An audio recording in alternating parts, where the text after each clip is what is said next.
Halo para reformers birokrasi, jumpa lagi kita di dalam tema yang baru berkaitan dengan bagaimana membantu pemerintah daerah di dalam upaya untuk membangun budaya inovatif. Kenapa itu penting? Karena budaya inovasi ini merupakan sebuah wadah yang baik dan sebuah lingkungan tempat kerja yang mendorong pegawai untuk mau berbagi ide dan solusi-solusi kreatif bagi permasalahan masyarakat. Di dalam budaya inovasi ini, maka setiap orang itu di tempat kerja merasakan bahwa ya kita harus bisa bertukar pikiran dan saling berbagi ide-ide baru. Karena itu menciptakan budaya dalam organisasi akan memberikan kesempatan kepada pegawai untuk pertama, mampu memunculkan ide-ide baru. Dalam konteks ini maka mempromosikan inovasi di tempat kerja itu sangat membantu pegawai merasa percaya diri di dalam menghasilkan ide-ide baru karena dapat menguntungkan organisasi.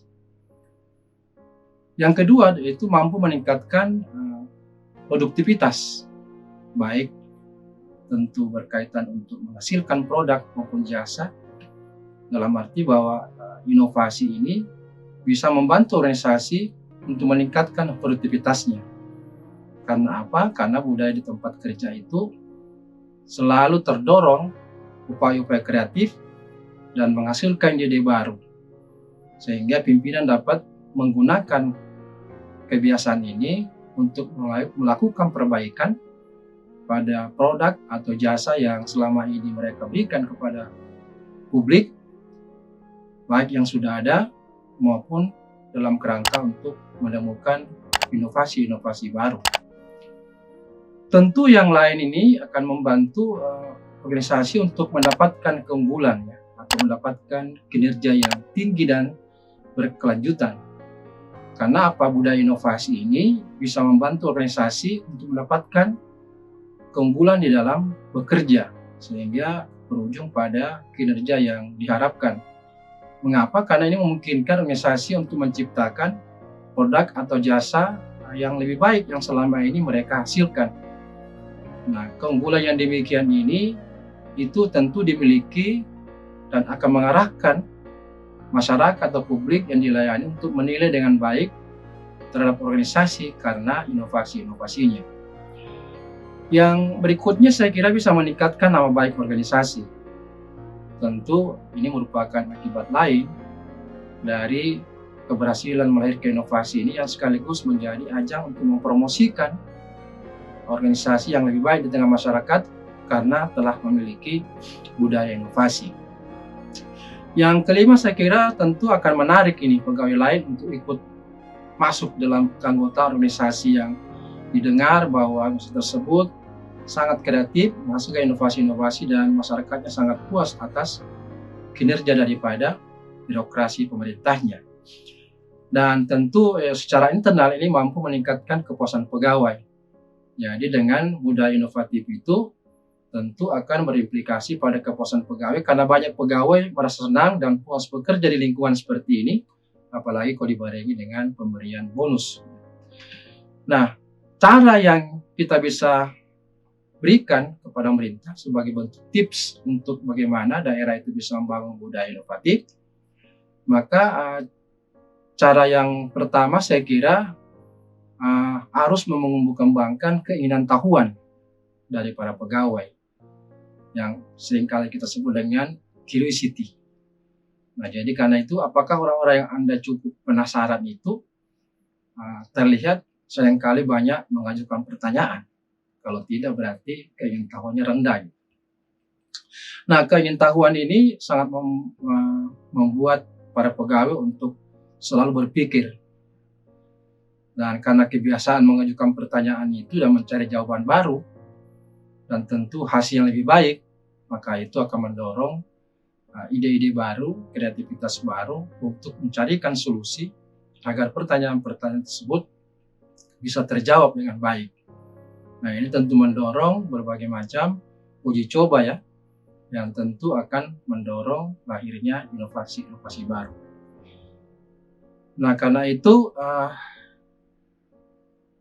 banyak kalau kita lihat sejarah di perusahaan-perusahaan yang hebat itu, seperti Microsoft atau Google itu memperkerjakan karyawannya itu diterima karena sikap mereka daripada memperhatikan penampilan. Jadi orang-orang yang memiliki sikap mau belajar, rasa ingin tahunya, yang seringkali tumbuh tidak hanya dalam kaitan dengan peran mereka, tapi juga lebih pada bagaimana keinginan mereka itu bisa terwujud dalam bentuk inovasi. Takut pada kegagalan. Kenapa? Karena kegagalan itu merupakan sarana untuk belajar lebih baik lagi. Jadi kuncinya bagaimana organisasi ini bisa menangani kesalahan-kesalahan itu dan memandang kesalahan itu bukan suatu hal yang perlu dikhawatirkan, tapi malah menjadi sebuah kebiasaan, bahkan menjadi budaya, sehingga pegawai itu tidak merasa takut salah. Yang penting jelas bahwa tujuannya dalam rangka untuk mengembangkan ide-ide dan memperbaiki inovasi-inovasi yang ada. Jadi jika mereka bisa belajar dari kesalahan itu, maka tentu berujung pada upaya untuk menghadirkan lagi produk-produk baru yang lebih baik, sehingga itu bisa menolong organisasi menjadi organisasi yang inovatif. Jadi yang terpenting di sini adanya kerendahan hati dari pimpinan untuk menerima kesalahan dan kebijaksanaannya untuk mau belajar dari kesalahan yang ada, lalu kemudian berusaha untuk menyesuaikan dengan kondisi yang harus dilakukan, sehingga dia akan menjadi seorang motivator kelak di kemudian hari jika ini terus dianggap sebagai sebuah hal yang lumrah. Yang ketiga adalah harus menghadirkan pemimpin yang mampu menginspirasi. Nah, jadi dalam artian bahwa pimpinan itu harus memang bertanggung jawab atas inovasi dan jangan cuma sekedar menganjurkan saja, tetapi terlihat bahwa pimpinannya ini kurang mengetahui persis mengenai seperti apa inovasi-inovasi yang akan dilahirkan. Karena itu untuk membangun budaya inovatif, pimpinan itu membutuhkan orang yang semata. Karena itu pemimpin yang menginspirasi merupakan cara terbaik untuk membangun budaya inovatif. Nah, untuk menginspirasi tim itu, maka pemimpin jika memungkinkan itu bisa memulai dengan menghapus semua lapisan hierarki yang menghalangi atau memperlambat proses inovasi itu dan memberikan kepada pegawai ruang yang memungkinkan mereka untuk bebas bersama bereksperimen dan menjadikan kegagalan itu sebagai bagian dari pembelajaran dan menjadi norma-norma sehari-hari. Singkatnya bahwa inovasi itu membutuhkan budaya kerja yang memotivasi orang setiap hari. Jadi karena yakin tidak mungkin itu bisa dilakukan sendiri, kecuali pimpinannya itu memang memberikan motivasi dan contoh yang baik bagi seluruh pegawainya. Yang keempat yaitu perlu disusun rencana pengembangan untuk semua pegawai. Dalam arti bahwa pengembangan pribadi dan profesional dari pegawai itu harus diprioritaskan, sehingga diharapkan bahwa pegawai itu akan mampu mengenali seperti apa kondisi-kondisi yang dibutuhkan ke depan yang berbasis pada kebutuhan organisasi, dan termasuk seperti apa sikap, perilaku, dan kompetensi yang dibutuhkan oleh pegawai ketika rencana-rencana itu bisa jelas. Jadi jika Anda ingin atau jika pimpinan ingin timnya itu tumbuh di dalam produktivitas, efisiensi dalam bekerja, kuantitas atau kualitas yang makin baik, maka pimpinan itu harus memberikan jalur pembelajaran dan manfaat yang dapat dicapai untuk setiap tingkat pertumbuhan untuk memotivasi anggota tim. Jadi inovasi itu membutuhkan pembelajaran yang konsisten dan pembelajaran yang memerlukan motivasi khusus. Dan motivasi itu datang dari antisipasi dari hasil apa yang dikerjakan dan sebagai apa imbalan yang diperoleh dari pembelajaran yang diperoleh yang berangkat dari rencana-rencana yang sudah ditentukan sebelumnya. Cara yang kelima adalah bagaimana keterampilan komunikasi yang baik itu, dalam arti bagaimana anggota tim itu berkomunikasi dan bisa mengkomunikasikan ide-ide di antara sesama anggota tim. Jadi skill komunikasi menjadi sangat penting. Jadi inti daripada setiap aktivitas organisasi itu, yakni apakah inovasi itu terletak pada komunikasi? Ya, karena sebuah ide bagus dapat hancur oleh komunikasi yang buruk.